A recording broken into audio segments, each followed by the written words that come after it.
Bismillahirrahmanirrahim. Assalamualaikum warahmatullahi wabarakatuh. Alhamdulillah, wassalatu wassalamu ala rasulillah wa ala alihi wa sahbihi wa man walah, wa la hawla wa la quwwata illa billahi, amma ba'd. Fa ikhwani fid din wa akhwati fillah, kaum muslimin wal muslimat yang saya cintai dan saya muliakan, rahimanillah wa iyyakum. Semoga Allah subhanahu wa ta'ala senantiasa mencurahkan rahmatnya kepada kita sekalian. InsyaAllah ta'ala kita akan melanjutkan pembahasan kitab Tauhid, bab yang berjudul Tafsir Tauhid wa Syahadati an la ilaha illallah. Tafsir Tauhid dan syahadat la ilaha illallah. Memasuki dalil yang ketiga. Berkata Al-Imam Muhammad bin Sulaiman rahimahullahu ta'ala, penulis kitab Tauhid, wa qawluhu ta'ala, dan firman Allah subhanahu wa ta'ala, ittakhadhu ahbarahum wa ruhbanahum arbaban min dunillah. Mereka menjadikan ulama-ulama mereka dan ahli-ahli ibadah mereka sebagai sesembahan selain Allah. Wal Masih ibn Maryam, demikian pula mereka jadikan Isa bin Maryam sebagai Tuhan selain Allah. Wa ma umiru illa liya'budu ilaha wahida. Padahal mereka tidaklah diperintahkan kecuali beribadah kepada sesembahan yang satu. La ilaha illa huwa, tidak ada yang berhak disembah kecuali Dia. Subhanahu amma yusyrikun, Maha suci Allah dari apa yang mereka persekutukan. Surat At-Taubah ayat ke-31. Jemaah sekalian, di dalam ayat yang mulia ini terdapat salah satu makna tauhid yang harus kita pahami, bahwasannya yang menghalalkan dan mengharamkan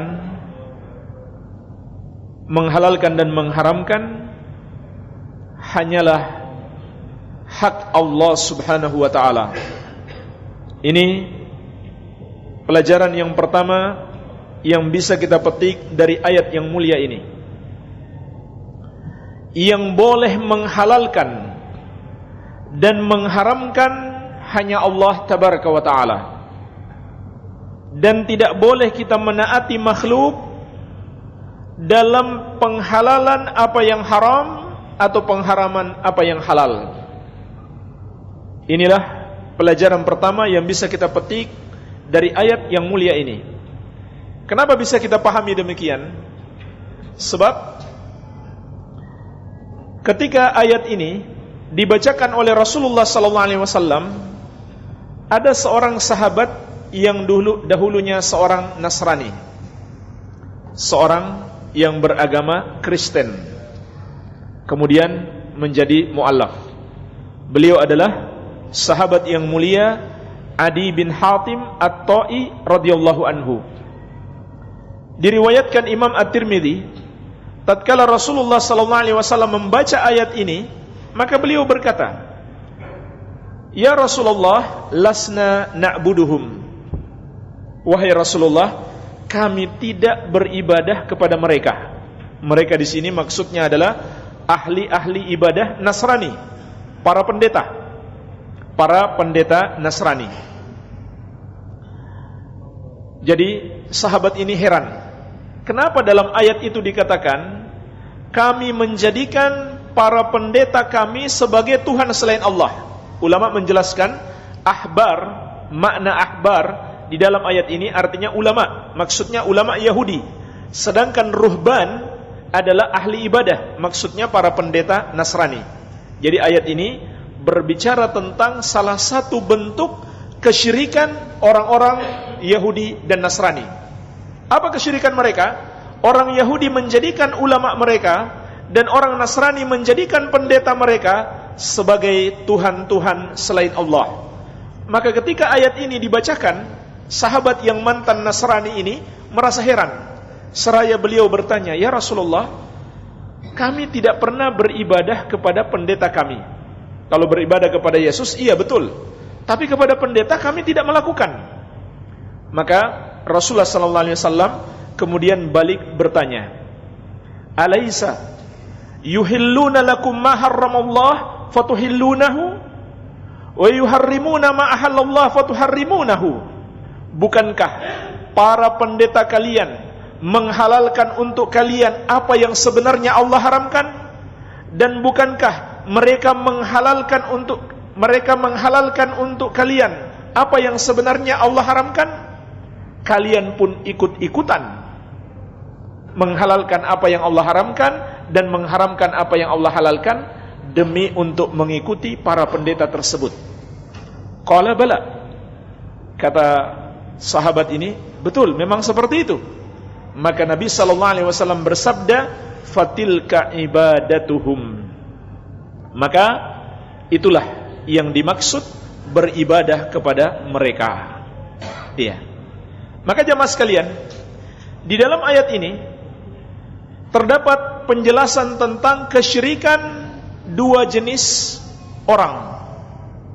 Yang pertama, orang yang menghalalkan apa yang Allah haramkan, atau sebaliknya, mengharamkan apa yang Allah halalkan. Maka orang tersebut telah menyamaratakan dirinya dengan Allah Subhanahu wa taala. Ya. Itulah contohnya adalah orang-orang alimnya Yahudi, ulamanya Yahudi dan para pendeta Nasrani. Ini jenis yang pertama, golongan yang pertama yang berbuat syirik di dalam bab ini, yang cacat tauhidnya di dalam bab ini. Para tokoh, para pemimpin, para ulama, para pendeta, iya, ahli ibadah yang menghalalkan apa yang Allah haramkan. Dia sudah tahu itu hukumnya haram. Dia baca dalam Al-Quran atau dia baca dalam hadis, tapi dia katakan itu sudah jadi halal. Atau sebaliknya, yang halal dia katakan haram. Maka orang tersebut telah menyamaratakan dirinya dengan Allah Subhanahu wa taala. Karena bagian dari tauhid adalah mengimani hanya Allah yang boleh menghalalkan maupun yang mengharamkan. Iya. Dan jemaah sekalian, ini adalah salah satu dari bentuk kesyirikan orang-orang yang menciptakan hukum selain daripada hukum Allah, yang bertentangan dengan hukum Allah. Contohnya apa? Khamar diharamkan di dalam Al-Quran. Kemudian mereka bikin undang-undang sendiri, bikin hukum sendiri. Khamar di negeri kita halal. Maka apabila mereka meyakini khamar itu sudah menjadi halal, maka mereka kafir. Inilah yang dimaksud di dalam bab ini. Berarti mereka menyamaratakan diri mereka dengan Allah Subhanahu wa taala. Iya.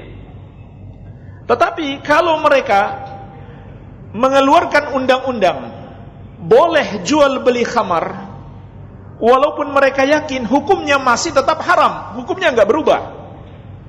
Hukumnya enggak berubah.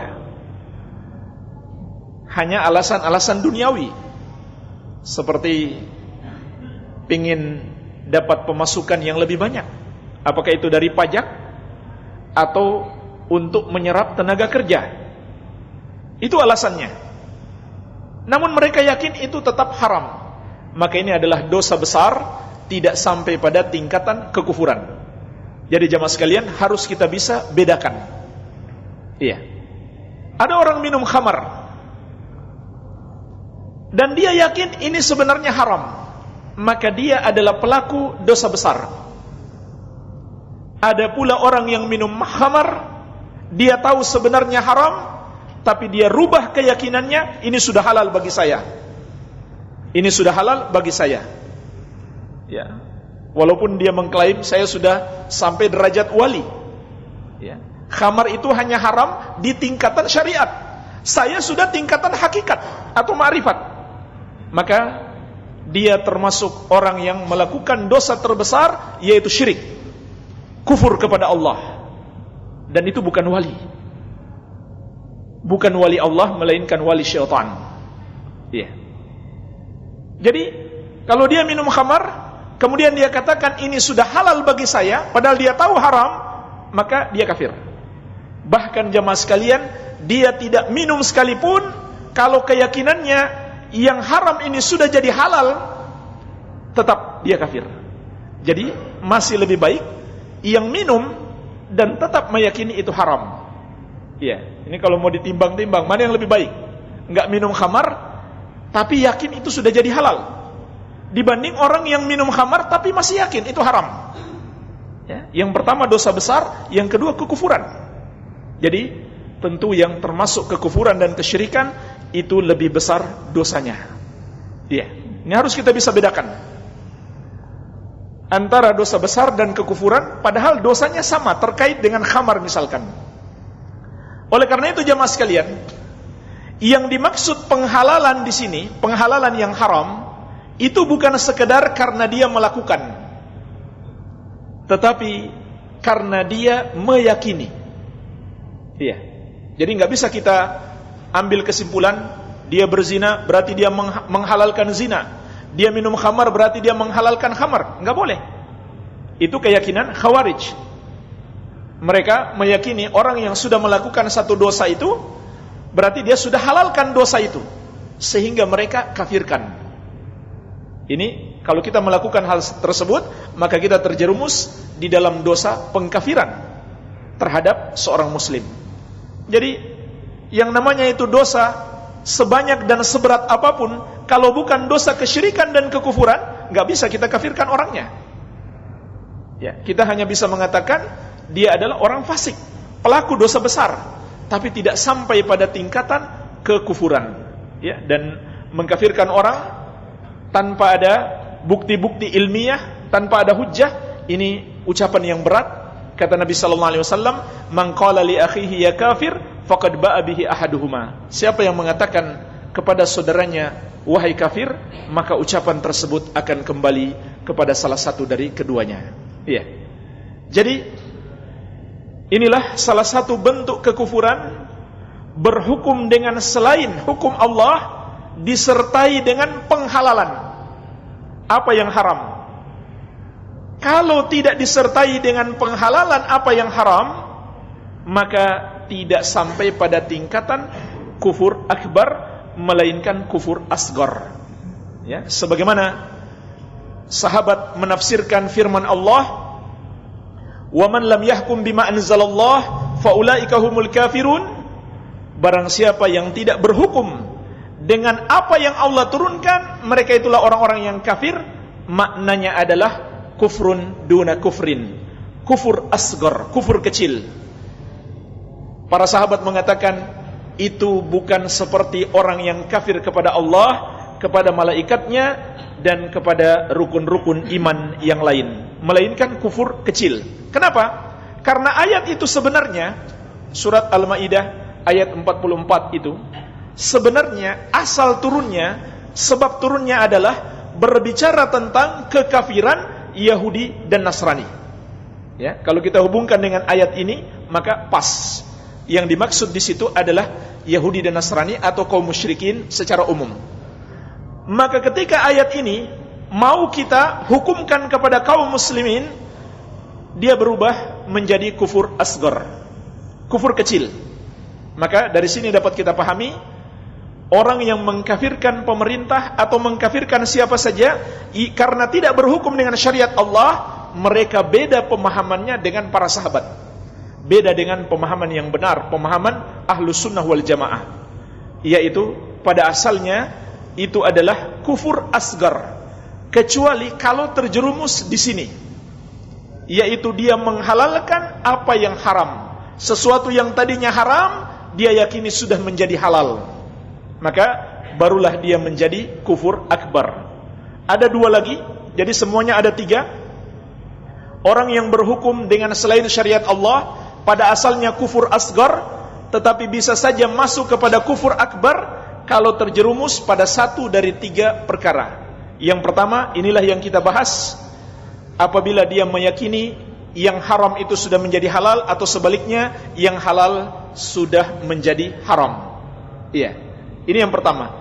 Yang kedua, kalau dia meyakini hukum buatan manusia itu, terserah itu hukum hasil musyawarah atau warisan adat atau hukum internasional, sama saja, itu semuanya buatan manusia.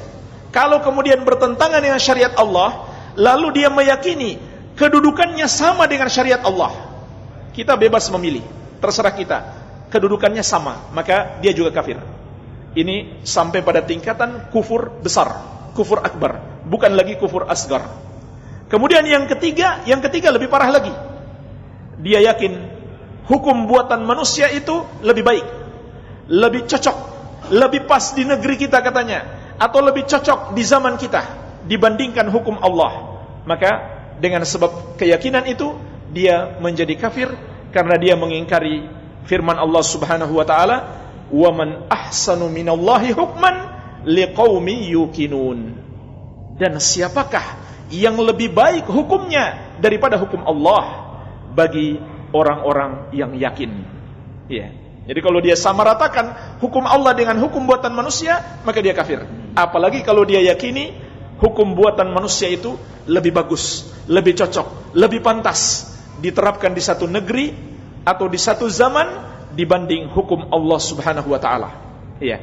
Jadi pada asalnya itu adalah kufur asgar, namun bisa menjadi kufur akbar kalau pelakunya melakukan satu dari tiga perkara ini. Baik. Jadi ini jenis manusia pertama yang terjerumus dalam kesyirikan ini. Orang yang dia sendiri menghalalkan apa yang tadinya haram, atau sebaliknya yang tadinya halal dia haramkan. Jenis yang kedua adalah orang yang ikut-ikutan kepadanya. Ya. Orang yang ikut-ikutan kepadanya, yang taat kepadanya. Iya. Kenapa dia taat? Mungkin karena itu pimpinannya, ketuanya, gurunya, pembesarnya, ulamanya, pendetanya, terserah. Maka dia taat. Maka jemaah sekalian, orang yang ikut-ikutan kepada orang lain, taat kepada orang lain, di dalam melakukan yang haram ada dua tingkatan. Tingkatan yang pertama, yang sampai pada tingkatan kesyirikan dan kekufuran, yaitu dia ikut meyakini yang tadinya haram, dia ikut-ikutan meyakini itu sudah jadi halal karena guru saya mengatakan halal. Ya, dia kan sudah sampai tingkatan ma'rifah, ya, atau tingkatan hakikat. Kalau dia sudah bilang halal berarti jadi halal. Maka yang ikutan merubah keyakinannya, dia juga menjadi kafir seperti gurunya. Iya. Ini tingkatan yang pertama. Ini disebut syirkut ta'ah, syirik dalam ketaatan. Iya.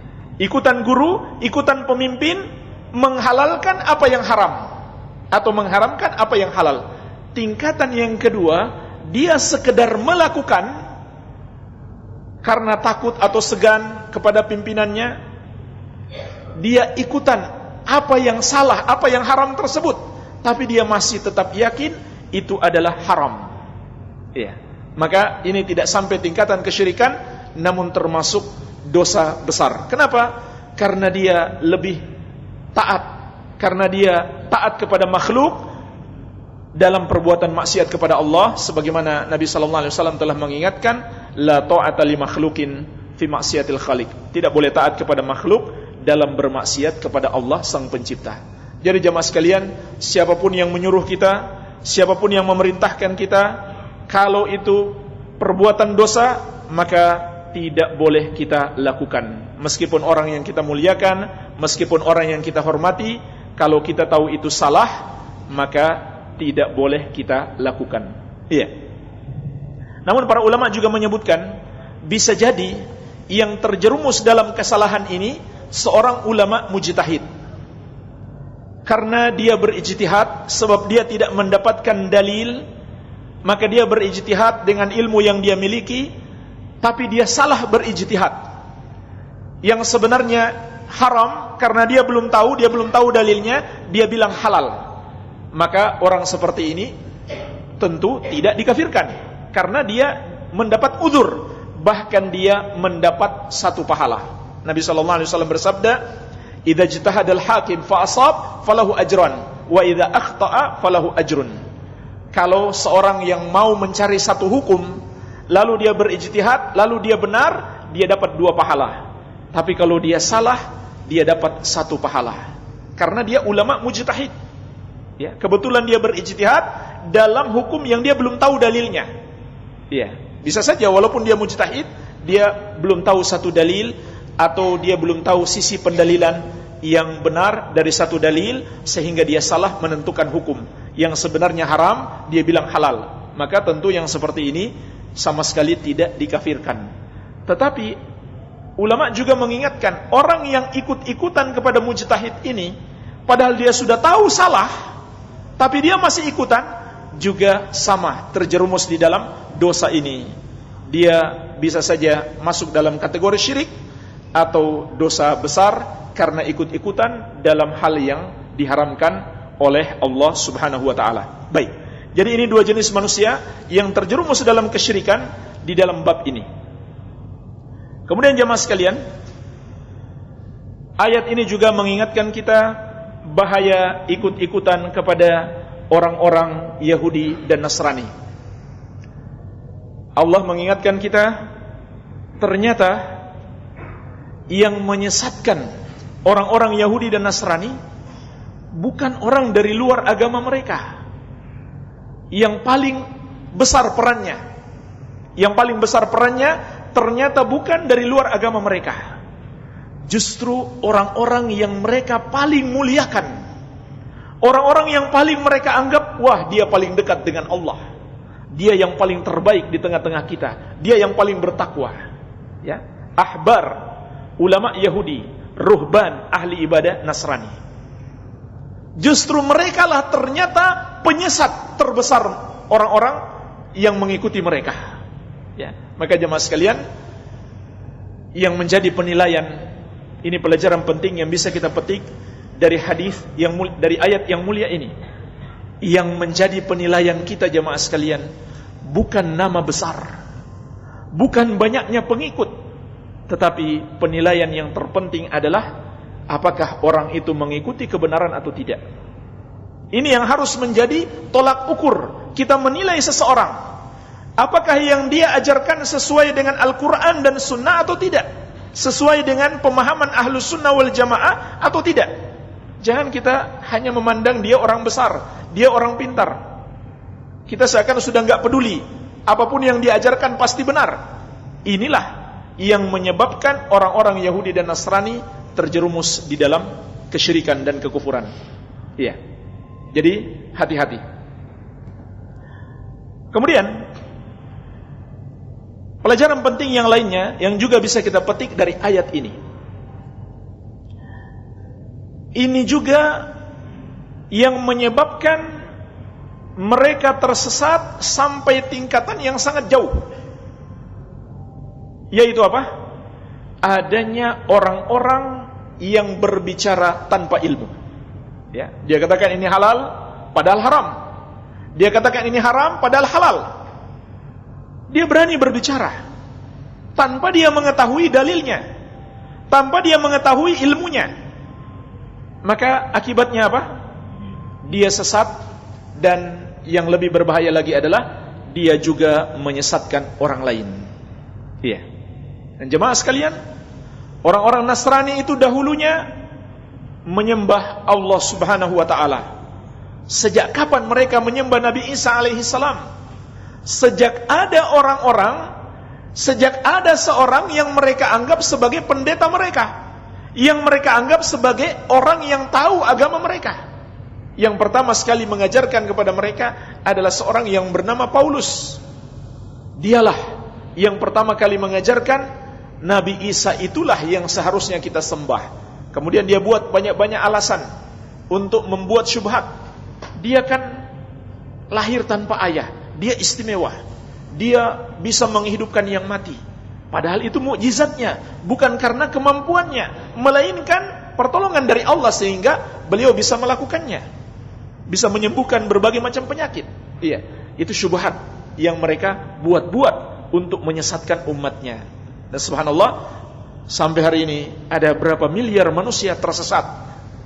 Sebabnya pertama kali apa? Adanya orang-orang yang menyesatkan, yang berbicara tanpa ilmu. Maka hati-hati jemaah sekalian, kalau kita berbicara tentang agama Allah tanpa didasari oleh dalil, iya, kita bisa sesat dan juga menyesatkan orang lain.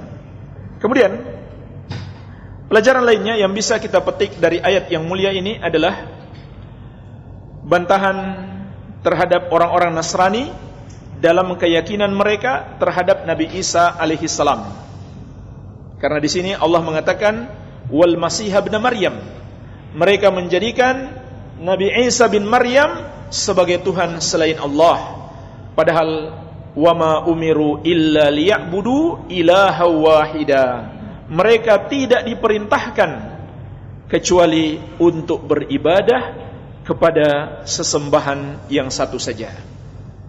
La ilaha illahu, tidak ada yang berhak disembah kecuali Dia. Maka ayat ini jemaah sekalian menjelaskan kepada kita bahwa orang-orang yang menyembah Nabi Isa alaihi salam atau yang mereka namakan Yesus adalah orang-orang yang tersesat, orang-orang yang telah mempersekutukan Allah Subhanahu wa taala. Dan sungguh banyak ayat dalam Al-Qur'an yang menegaskan bahwa mereka termasuk orang-orang musyrik lagi kafir.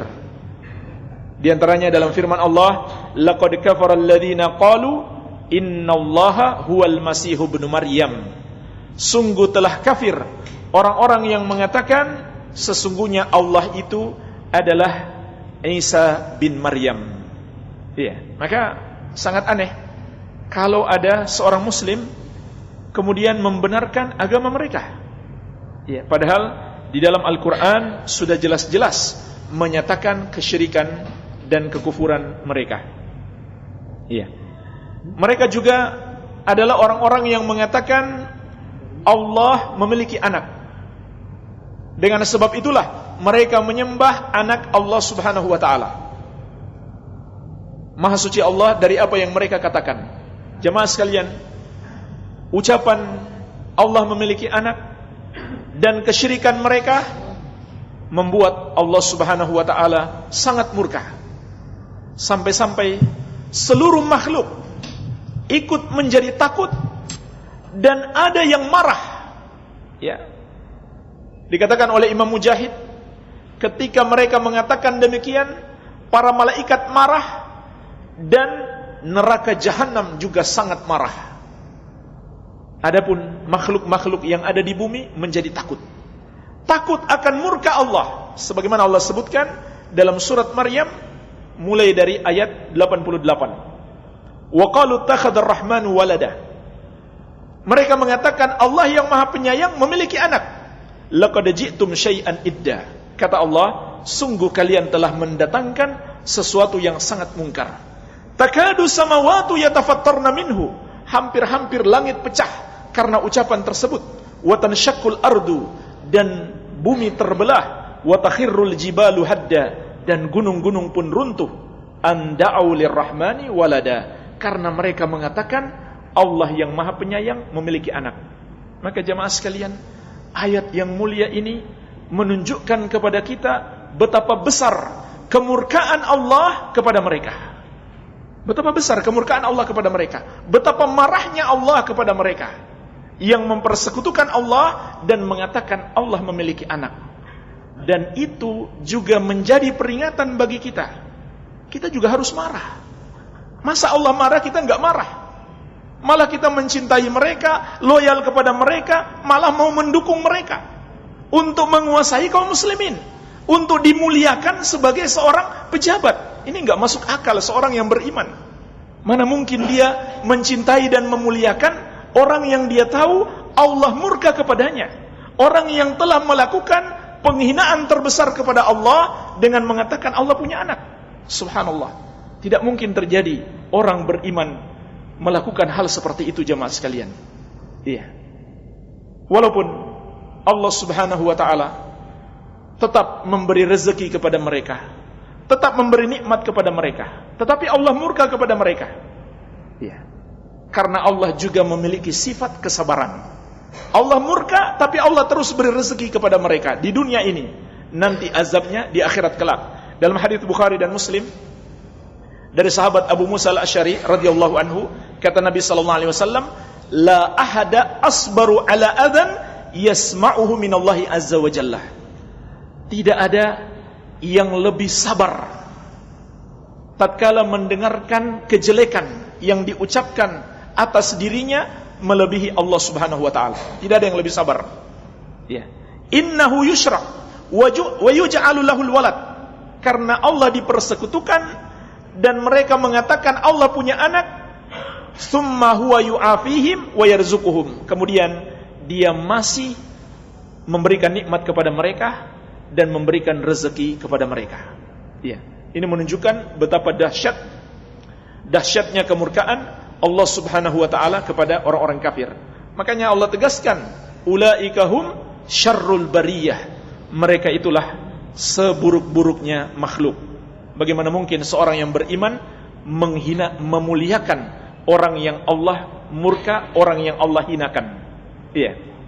Ini jemaah sekalian pelajaran penting yang bisa kita petik dari ayat yang mulia ini. Tegas Allah mengatakan, wal masih ibn Maryam. Mereka menjadikan Isa bin Maryam sebagai sesembahan mereka. Wa ma umiru illa liya'budu ilaha wahida. Padahal mereka tidaklah diperintahkan kecuali menyembah sesembahan yang satu. La ilaha illa huwa, tidak ada yang berhak disembah kecuali Dia, Allah Subhanahu wa taala. Kemudian jemaah sekalian, ayat ini ditutup dengan tanzih, penyucian terhadap Allah dari kesyirikan. Wa subhanahu amma yusyrikun, dan maha suci Allah dari apa yang mereka persekutukan. Artinya Allah itu maha suci, dan menyekutukan Allah itu berarti mau melecehkan Allah, mau mengotori sesuatu yang suci. Iya. Makanya jemaah sekalian, kesyirikan itu enggak main-main. Besar sekali dosanya. Karena Allah maha suci, mereka mau mengotori sesuatu yang suci, atau mereka anggap kotor. Sesuatu yang suci mereka anggap kotor. Subhanallah. Maka Allah sucikan dirinya. Subhanahu amma yusyrikun. Maha suci Allah dari apa yang mereka persekutukan. Makanya jemaah sekalian, zikir subhanallah itu adalah zikir yang sangat agung. Nabi SAW bersabda, kalimatani khafifatani ala lisani, thaqilatani fil mizani, habibatani ila rahmani. Dua kalimat ringan di lisan tapi berat dalam timbangan dan dicintai oleh Allah yang maha penyayang, yaitu subhanallahi wa bihamdi, subhanallahil azim. Iya. Ini karena kalimat mengandung tauhid, mengandung amalan yang paling utama, mensucikan Allah dari segala macam bentuk kesyirikan. Jemaah sekalian, inilah beberapa pelajaran yang bisa kita petik dari ayat yang mulia ini. Semoga bermanfaat. Barangkali ada tanya jawab, saya persilakan.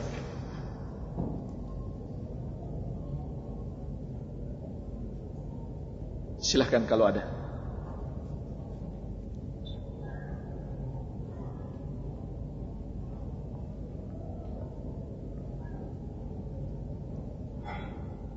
Kalau maghrib yang mau bertanya harus cepat. Waktunya mepet. Assalamualaikum warahmatullahi wabarakatuh. Assalamualaikum warahmatullahi wabarakatuh. Menyangkut pelihara syirik. Ini biasanya dalam satu perusahaan, apabila dia berhasil mendapatkan suatu proyek gitu, biasanya ada minum gitu. Nah, minum itu ada yang orang muslim juga itu minum tot gitu. Tetapi ada yang meyakini bahwa itu haram, dan kalau minum itu haram. Tapi dia tidak minum, tapi dalam kelompok itu bagaimana dikategorikannya? Kalau seseorang tidak ikut minum khamar, tapi dia berada di situ, maka dia kecipratan dosa. Ya, walaupun tidak sebesar orang yang minum khamar, tapi dia ikut kecipratan dosa. Kenapa? Apa dosanya? Dosa tidak mengingkari kemungkaran. Rasulullah sallallahu alaihi wasallam bersabda, "Man ra'a minkum munkaran falyughayyirhu biyadihi." Siapa di antara kalian yang melihat satu kemungkaran, hendaklah dia rubah dengan tangannya. Fa in lam yastati fa bilisani. Kalau dia tidak mampu, maka dengan lisannya. Fa in lam yastati fa biqalbi. Kalau dia tidak mampu juga, maka dengan hatinya. Maksudnya apa dengan hatinya? Dia benci dalam hati. Walaupun Nabi SAW mengatakan, wadzalika ad'aful iman, itu adalah tingkatan iman yang paling lemah. Cukup membenci dalam hati, belum mampu dengan lisan atau dengan tangan kalau dia seorang penguasa. Dan kalau dia benci, nggak mungkin dia duduk di situ. Iya kan? Kalau dia benci, tidak mungkin dia ikut duduk di situ. Harus dia pergi meninggalkan mereka. Dan jemaah sekalian, orang yang ikut melihat maksiat, menyaksikan maksiat, dan dia terus berada di situ, tidak mengingkari, maka dikhawatirkan apabila Allah menimpakan azab kepada mereka, dia juga akan kena. Sebagaimana firman Allah, wattaqu fitnatan la tusibanna alladhina zalamu minkum khassah. Takutlah kamu kepada azab yang tidak saja akan menimpa orang-orang yang zalim di antara kamu secara khusus. Artinya apa? Orang baik pun akan kena.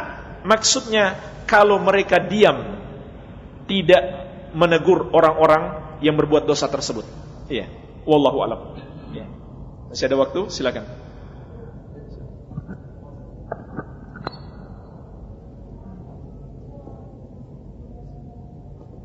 Assalamualaikum warahmatullahi wabarakatuh. Assalamualaikum warahmatullahi wabarakatuh. Apa Ustaz? Saya mau nanya Ustaz terkait bagi kita yang baru belajar kajian atau belajar ilmu akan sunnah Rasulullah SAW itu terkadang respon atau reaksi kita itu berlebih-lebihan Ustaz. Maksudnya lebih ke arah melihat sesuatu hal langsung mengingkari, melihat sesuatu hal langsung mengingkari, yang akhirnya menjadi ada semacam penolakan dari masyarakat atau dari lingkungan kita yang sebelumnya. Nah, baiknya bagaimana Ustaz buat kita, terutama buat anak yang sering mengalami hal seperti itu. Pas di saat kita mengetahui suatu ilmu, kita terkesan menjadi arrogans atau terkesan menjadi angkuh seperti itu Ustaz. Dan sedikit-sedikit langsung bilang bahwa ini begini dan ini begini. Mohon petunjuknya Ustaz. Assalamualaikum warahmatullahi wabarakatuh. Assalamualaikum. Terkadang orang yang mau mengajarkan kebaikan, justru dialah penyebab orang tidak mau terima kebaikan itu. Ini yang perlu kita waspadai. Kita pinginnya menyebarkan kebaikan yang sudah kita pelajari, tapi ternyata tanpa sadar kita justru malah menyebabkan mereka lari dari apa yang kita ajarkan yang benar. Ya. Oleh karena itu jamaah sekalian, berakhlak mulia, bertutur kata yang baik adalah termasuk bagian dari agama yang sangat penting yang perlu kita amalkan. Di antara tujuan besarnya agar orang-orang mau mengikuti kebenaran. Ya. Bahkan jamaah sekalian, kepada orang kafir pun, demi untuk agar dia mengikuti kebenaran, Rasulullah SAW berbuat baik kepadanya, berakhlak mulia kepadanya, tersenyum kepadanya, walaupun dia sangat kasar, seperti kisah-kisah orang-orang Badui yang datang kepada Nabi SAW. Mereka kafir dan mereka kasar, tapi dihadapi oleh Rasulullah SAW dengan kelembutan. Bahkan beliau berbuat baik kepada mereka dengan memberikan harta yang melimpah, supaya hati mereka menjadi lembut untuk menerima kebenaran. Demikianlah, jangan sampai kita menjadikan orang-orang lari dari kebenaran. Maka kita juga punya saham menjadikan mereka tersesat, dan naudzubillah kita terancam menanggung dosa yang akan terus mengalir. Iya. Kalau dia tersesat karena perbuatan kita, maka dia terus berdosa, kita pun dapat bagian dari dosa, mengalir terus selama dia masih tersesat. Maka hati-hati jemaah sekalian, hendaklah kita meneladani Rasulullah SAW dalam semua sisi. Jangan kita hanya ambil sebagian, kemudian kita buang sebagian yang lain. Mungkin ini saja yang bisa saya sampaikan. Sayang waktunya terbatas. Semoga bermanfaat. Lebih dan kurangnya saya mohon maaf. Subhanakallahumma bihamdik, asyhadu an la ilaha illa anta, astaghfiruka wa atubu ilaik. Wa sallallahu ala nabiyyina Muhammadin wa alihi wasallam. Walhamdulillahirabbil alamin. Wassalamualaikum warahmatullahi wabarakatuh.